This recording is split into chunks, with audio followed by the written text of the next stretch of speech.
ብዙ ሰዎች ፍቅርን የሚፈልጉት በትልልቅ ስጦታዎች ውስጥ ነው።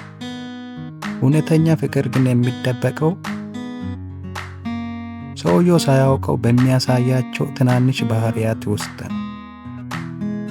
በዚህ ቪዲዮ ውስጥ አንድ ወንድ ወይም ሴት በድብቅ በፍቅር መውደቃቸውን የሚታወቅባቸውን 4 ድብቅ የስነ ልቦና ምልክቶችን እነግራችኋለሁ።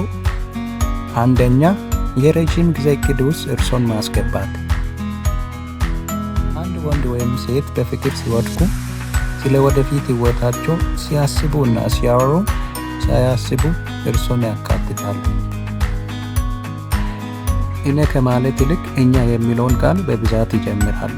ለምሳሌ ከዓመታት በኋላ ስለሚሰሩ ስራ፣ ስለሚሄዱበት ቦታ ወይም ስለሚገዟቸው ነገሮች ሲያወሩ እኛ እኮ እንዲህ ብናደርግ እያሉ ድብቅ ምኞታቸውን በወሬ ውስጥ ያስገባሉ።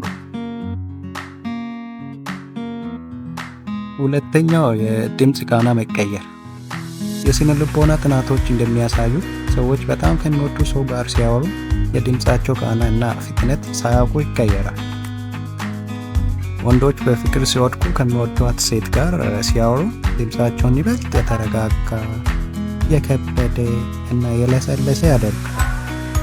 ሴቶቹ ደግሞ ይበልጥ ቀጭን፣ ሳቢ እና የደስታ ስሜት የሚንጸባረቅበት ድምፅ ይጠቀማሉ። ይህንን የሚያደርጉት በድብቅ ከአእምሮአቸው ይበልጥ ማራኪ ሆኖ ለመታየት ነው።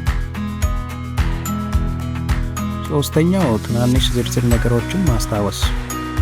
በተራ ወሬ ውስጥ ያነሷቸውን ማንም ሰው ትኩረት የማይሰጣቸውን ትናንሽ ነገሮች ሳይረሱ ማስታወስ ትልቅ የፍቅር ምልክት ነው።